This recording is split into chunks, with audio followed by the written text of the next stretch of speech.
Hello students, we were discussing the chapter Matters in Our Surroundings. So this is third part and today we'll talk about what are differences between boiling and evaporation. So let's understand boiling और evaporation में क्या difference है, हम आज इसे समझेंगे और उसके बाद कुछ एक एक्टिविटीज के थ्रू कुछ ट्रिकी क्वेश्चंस के आंसर ढूंढने की कोशिश करेंगे इन अ वेरी सिंपल वे. तो वो सारे क्वेश्चंस जो which are very important from examination point of view as well as to enrich our basic concept regarding matters, तो हम ऐसे क्वेश्चंस को आज देखेंगे. So let's begin. We'll discuss what are the differences between evaporation and boiling. So basically, boiling is a bulk phenomena. We'll understand what is meaning of bulk phenomena.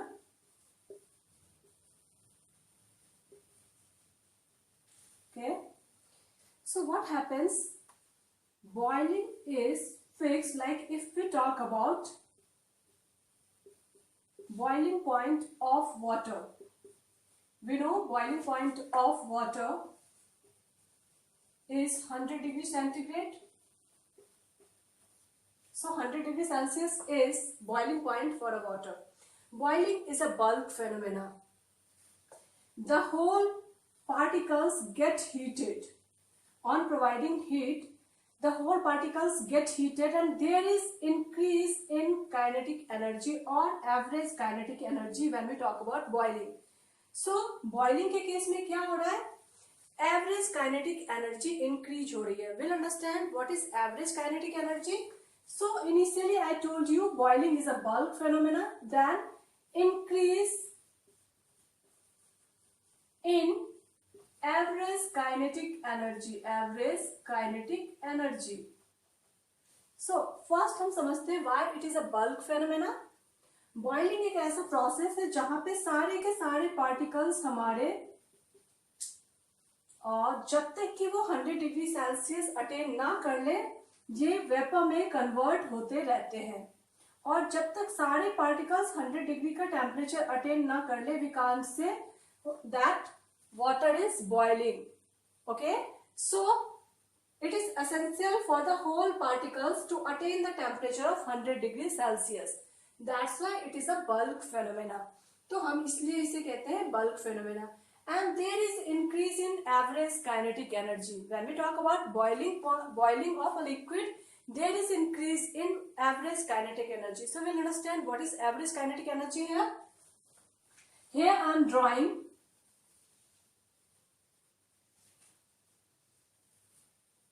particles of water. Here I am drawing particles of water. Particles are moving here. Here particles are moving. Particles are moving. So they have kinetic energy. We know kinetic energy is the energy possessed by a moving body which is equals to half mv square. So here half mv square is kinetic energy and particles are moving here. But when there is increase in temperature, there is increase in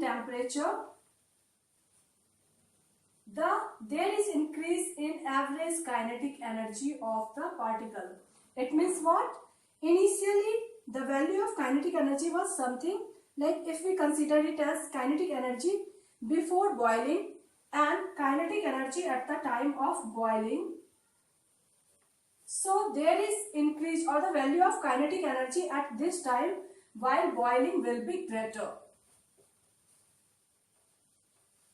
तो boiling के समय kinetic energy particles की बढ़ रही है और इस वजह से क्या हो रहा है कि there is increase in average kinetic energy. तो टोटल काइनेटिक एनर्जी सारे पार्टिकल्स की जो काइनेटिक एनर्जी है वो एवरेज काइनेटिक एनर्जी इसकी बढ़ रही है. So these are basic important points regarding boiling. Like in boiling it is a bulk phenomena. It means सारे के सारे पार्टिकल्स जो है वो बॉइलिंग के प्रोसीजर में लगे हुए हैं और there is increase in average kinetic energy. जो पार्टिकल्स की एवरेज काइनेटिक एनर्जी है उसमें इंक्रीज हो रही है during boiling. But when we talk about evaporation,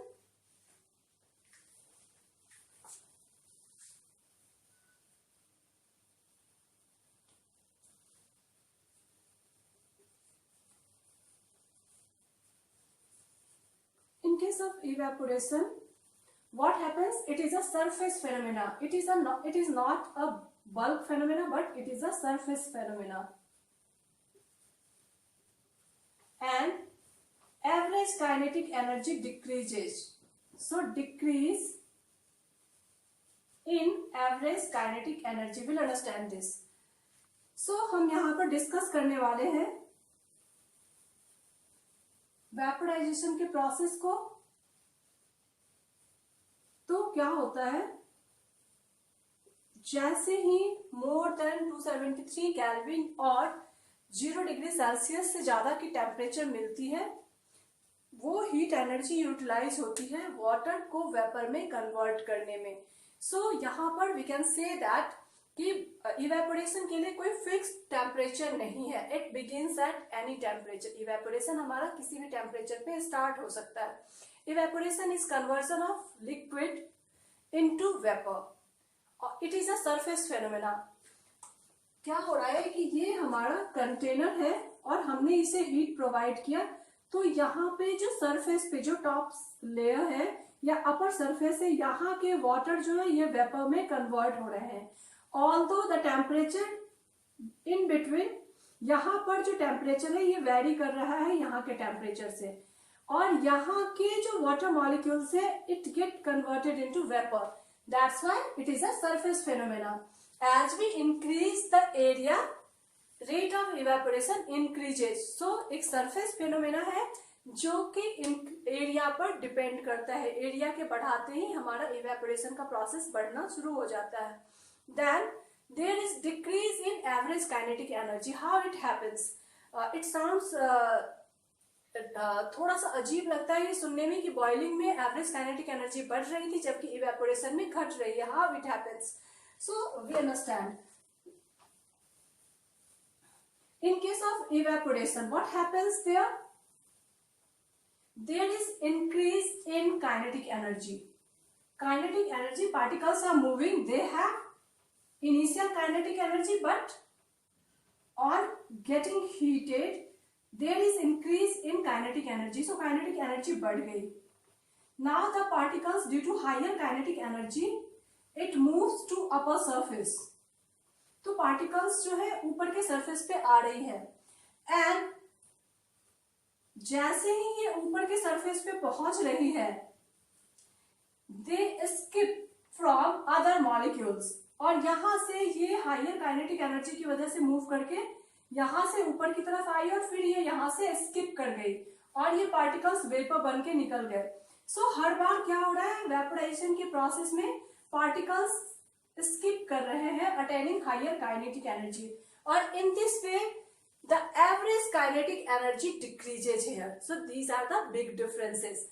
क्या हो रहा है बॉइलिंग में, सिर्फ 100 degree, if you talk about pure water at 100 degree boiling point जो है वो वाटर की 100 डिग्री सेल्सियस है. It means it is fixed for every matter, it is fixed. तो वो फिक्स हो रही है, जबकि बॉइलिंग किसी भी टेम्परेचर पे हो सकती है, तो it is not a fixed, it is not fixed. Second क्या है, boiling is bulk phenomena while evaporation is surface phenomena. Now average kinetic energy increases as we talk about boiling, and average kinetic energy decreases if we talk about evaporation. So these are basic differences between boiling and evaporation. Now we'll tackle some tricky questions. Okay, so we have discussed almost everything in this chapter. तो ये 9th का जो हमारा matter in our surroundings था, हमने almost सारे topics cover करने की कोशिश की है.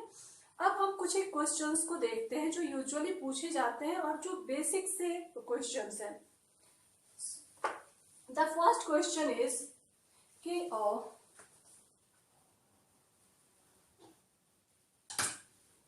When I keep this glass tumbler near to my ear, I can hear something. Even you can observe it. I can hear something. So ये आवाज कहाँ से आ रही है और हम क्या सुन पा रहे हैं जब हम एक ग्लास टम्बलर को या किसी भी enclosed कंटेनर को अपने कान के पास लेकर आते हैं. We'll understand this.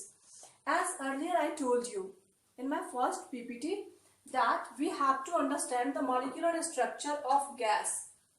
Though this glass tumbler is empty, but it is filled with atmospheric air, and we know atmospheric air has, or any air or matter at this gaseous state have particles distantly placed, and the attractive force in between the particles are very weak, so they move randomly from here to there, and the force is very lesser and space is greater.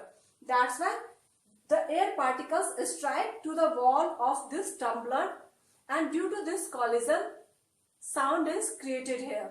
तो यहाँ पे air particles के चूंकि उनके बीच में attractive force particles के बीच में बहुत कम है, वो रैंडमली हैफाजार्ड वे में यहाँ से वहां मूव कर रहे हैं, इसलिए जब वो एयर पार्टिकल्स ये ग्लास टम्बलर के वॉल पे स्ट्राइक कर रहे हैं तो उनके कॉलिजन की वजह से जो साउंड पैदा हो रही है, सो हम उसे सुन पा रहे हैं. सो दिस इज आंसर कि क्यों हम ग्लास टम्बलर को सुन पाते हैं. Now we discuss what is diffusion and what are the factors which affect diffusion.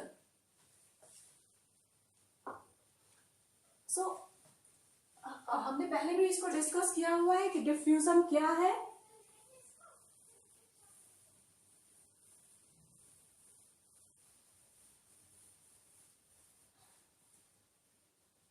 So diffusion is, it is intermixing of particles by its own. So it is intermixing of particles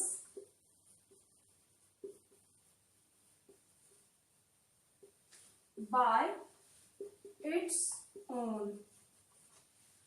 It means two different particles, two different matters के particles जब आपस में मिलते हों और there is no involvement of energy at all, कोई energy नहीं दी जा रही है, ये खुद से इंटरमिक्सिंग हो रही है, तो हम इसे क्या कहते हैं, डिफ्यूजन कहते हैं.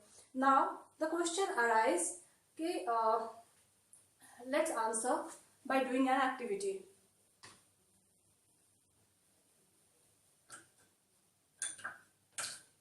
आई have a glass tumbler filled with water. So I am marking the level of water.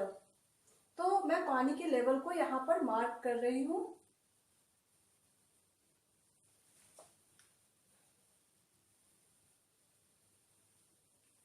Now we'll add a spoonful of salt. We'll add a spoonful of salt and we'll observe, is there any increase in its level? I am adding 1 spoonful of salt. Now I am adding another spoonful of salt.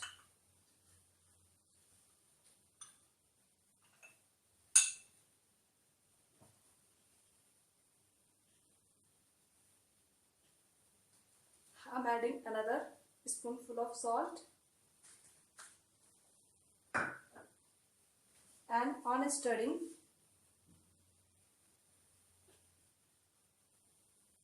is there any increase in water level? So we'll understand this. जैसे कि मैंने आपको दिखाया, I have added 3 spoonful of salts here, but there is no increase in water level. तो यहाँ पे water level में कोई change नहीं आया है. Why it is so? Because we have discussed the molecular arrangement of particles of liquid. So we can see here, मैं आपको समझाने के लिए यहाँ पर ड्रॉ कर रही हूँ. These are particles of liquid, और इन दोनों के बीच में when we compare it with solid, तो आपने देखा है कि उनके बीच में मॉलिक्यूल्स के बीच में स्पेस ज्यादा होती है और अट्रैक्टिव फोर्स वीकर होती है. When we compare it with solid, जब हम गैस से करेंगे इसकी कंपैरिजन तो अट्रैक्टिव फोर्स ग्रेटर हो जाएगी और स्पेस लेसर हो जाएगी. But this time we are doing comparison with solid. So here I am drawing particles of water. Now what happens? हमने कहा कि इनके बीच में स्पेस प्रेजेंट है. So the salt particles get settled here. Hollow circle represents water molecules and this dark circle represents salt molecules. तो आपने क्या देखा कि इनके बीच में स्पेस प्रेजेंट थी और salt get into this space. That's why there is no increase in water level at all. So we have noticed कि when we add some solute in solvent, then there is no increase in water level. जितनी capacity होगी तब तक water level में कोई increase नहीं आएगी. जब सारे स्पेस फिल्ड हो जाएंगे देन हम सॉल्यूट एड ऑन करते रहेंगे तो वाटर लेवल में इंक्रीज आएगी. So this was second question. Now what are different factors which affect diffusion, rate of diffusion. So it was again an example of diffusion. यहाँ पे हमने एक homogeneous mixture तैयार किया था. सॉल्यूट की तरह हमने सॉल्ट को लिया था और solvent was pure water. Now will understand rate of diffusion. Rate of diffusion को समझने के लिए हम देखेंगे कि कैसे फैक्टर्स जो है वो अफेक्ट करते हैं रेट ऑफ डिफ्यूजन को. So density and temperature are two things which affect rate of diffusion. तो यहाँ पर जो डिफ्यूजन है उसके रेट को अफेक्ट करते हैं. ये है that is density and another thing is temperature.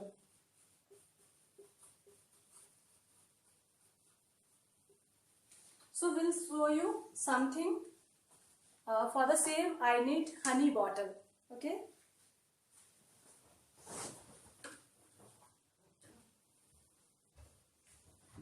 आपने अभी देखा कि हमने सॉल्ट को डिसॉल्व करा है इस वाटर में और ये बहुत तेजी से डिसॉल्व हो गया. नाउ विल ऑब्जर्व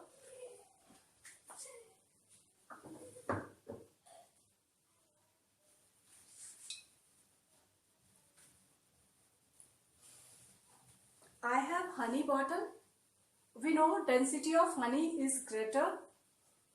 और इसे हम समझ लेते हैं किसी लेस डेंसर चीजों के साथ.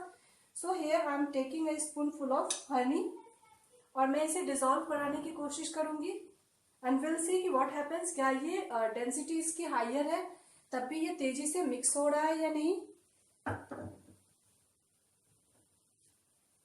So here I am adding Honey.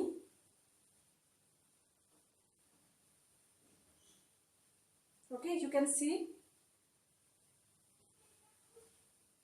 और हम थोड़ी देर फिर से ऑब्जर्व करते हैं कि क्या हमारी हनी डिफ्यूज हो रही है.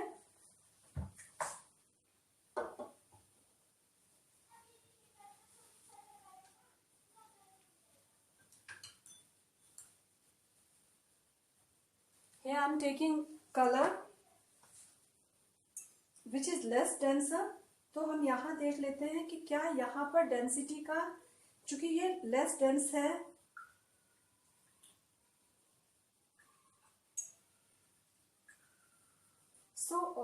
हमने देखा कि बहुत तेजी से हमारी वाटर कलर जो है ये, चूंकि इसकी डेंसिटी लेस थी तो इस वजह से ये बहुत तेजी से डिफ्यूज हो गई. और एक बार हम देख लेते हैं अपने हनी को.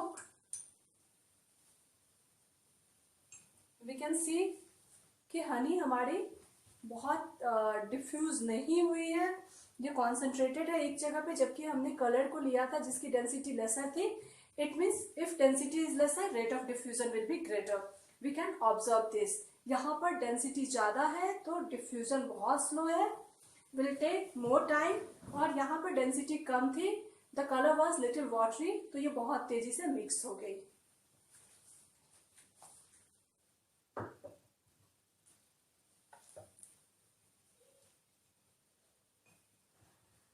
Now we'll understand effect of temperature.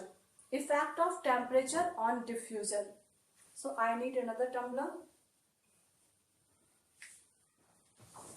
Give me another tumbler. Here I'm taking with cold water Yeah, here I am taking hot water to show you rate of diffusion varies. You can see it's a hot water.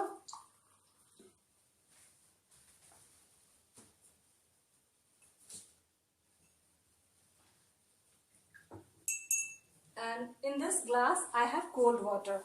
Okay, we'll observe.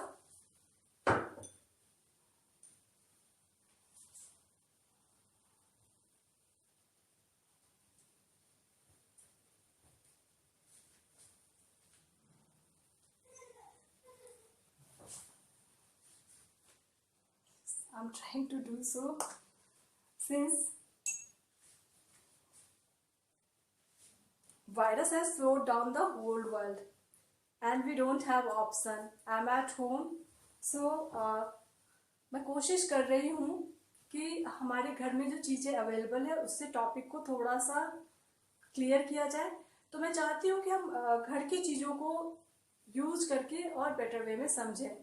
तो it's like मेरे लिए एक opportunity की भी तरह भी है कि I am not in chemistry lab और फिर भी मैं कुछ चीज़ें समझने की और समझाने की कोशिश कर रही हूँ. सो आई हैव हॉट वाटर. तो यहाँ पर मैं कोशिश कर रही हूँ डिफ्यूजन को समझने की. So will add little colour here.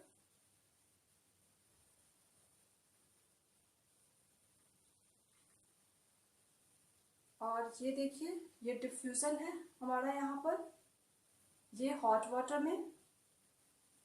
और ये हमारे पास कोल्ड वाटर है. ये सारी एक्टिविटीज़ बहुत छोटी छोटी सी एक्टिविटीज़ हैं और आप इस लॉकडाउन में ऐसी सारी एक्टिविटीज़ करें. Here I am adding. आप देखें कि डिफ्यूजन यहाँ पर कितनी स्लो हो रही है. ऑलमोस्ट बहुत स्लो है डिफ्यूजन यहाँ. और यू कैन सी कि यहाँ पर हॉट वाटर में बहुत तेज़ी से डिफ्यूज कराया था हमने. तो जैसे ही टेम्परेचर इंक्रीज कराते हैं रेट ऑफ डिफ्यूजन इंक्रीजेस. तो हम इससे समझ सकते हैं कि डिफ्यूजन दो चीज़ों पे डिपेंड कर रही है. हनी के केस में हमने देखा, मैं आपको हनी भी दिखा सकती हूँ अभी भी, कि हमारी हनी की डिफ्यूजन अभी तक नहीं हुई है. सो डेंसिटी अगर ग्रेटर है तो डिफ्यूजन हमारी जो है रेट ऑफ डिफ्यूजन स्लो हो जाती है.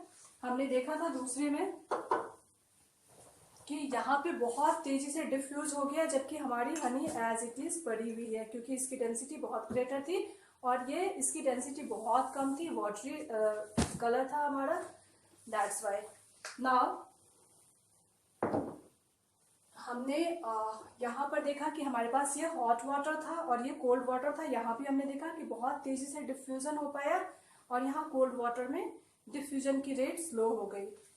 तो हमने ये सारी एक्टिविटीज समझी.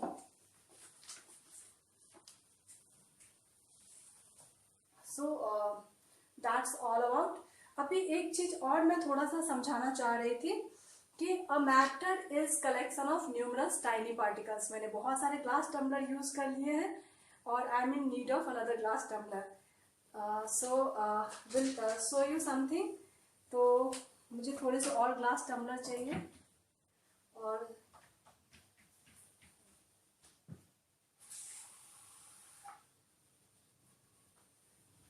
ओके, तो right now I have potassium permanganate crystals.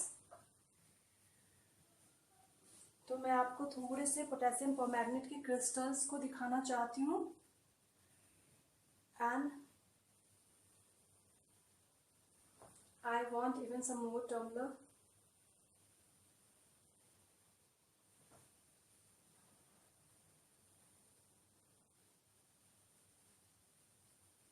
So it's not magic. आप देख सकते हो जैसे ही मैंने पोटेशियम परमैंगनेट के ग्रेन्यूल्स को इसमें ऐड ऑन किया, व्हाट हैपेंस, ये बहुत तेजी से डिफ्यूज होना शुरू हो गया है. Now will understand if I transfer. As I told you I want some more tumbler. तो मैं आपको थोड़ी सी एक्टिविटीज और मैं दिखाना चाहती हूँ कि अगर right now I don't have test tube, तो मैं ग्लास टम्बलर यूज़ कर रही हूँ और मैंने काफ़ी सारे ग्लास टम्बलर यूज़ कर लिए हैं। सो बस ये लास्ट है, मैं दिखाना चाह रही हूँ आपको कि here I am taking just 1 spoon of, और मैंने थोड़े से यहाँ से लिए और इसमें ऐड ऑन किया और हमारी पूरी ग्लास की वाटर जो है पिंक हो गई। Why it happens so? Because the particles of potassium permanganate get dissolved in water and we have mixture of potassium permanganate and water. तो दोनों के पार्टिकल्स डिफ्यूज हुए और once I picked the 1 spoonful of this mixture, तो मैंने potassium permanganate के particles को भी पिक किया and since the colour potassium permanganate was red, so यहाँ पर वो उसकी वजह से it imparts colour in this glass tumbler. तो यहाँ पे हमने कुछ एक एक्टिविटीज के थ्रू समझने की कोशिश करी कि किस तरह से हम कह सकते हैं कि एक मैटर जो है it is collection of numerous tiny particles. So यहाँ पे बहुत सारे पोटेशियम परमैंगनेट के पार्टिकल्स जो है get mixed with water molecules, और जब मैंने यहाँ से 1 स्पूनफुल ऑफ मिक्सचर उठाया और इसके अंदर एड ऑन किया तो यहाँ भी कलर आ गए हैं। इसकी वजह यही है कि हमने थोड़े से पोटेशियम परमैंगनेट के पार्टिकल्स को पिक ऑन किया अलॉन्ग विद वाटर मॉलिक्यूल्स। तो हम कह सकते हैं कि एक मैटर जो है it is collection of numerous tiny particles, और we have discussed nature and behaviour of these particles. ये पार्टिकल्स हमेशा मूव करते रहते हैं, इनकी अपनी काइनेटिक एनर्जी होती है। We have discussed attractive force in between them and we have discussed the intermolecular spaces between them. So this is all about this chapter. Will love कि आपके कुछ एक डाउट्स आते हो, कुछ सवाल आपके दिमाग में आए तो feel free to contact me. Will give you link and please like, subscribe and share my video. मैं चाहती हूँ कि ज़्यादा से ज़्यादा लोगों तक मेरी बात पहुँचे। जैसे मैंने थोड़ी सी एफर्ट करी है पढ़ाई में, आप भी करें, बहुत सारे लोग करें, हम सब मिलकर पढ़ें, मुझे अच्छा लगेगा। Thank you for watching my video.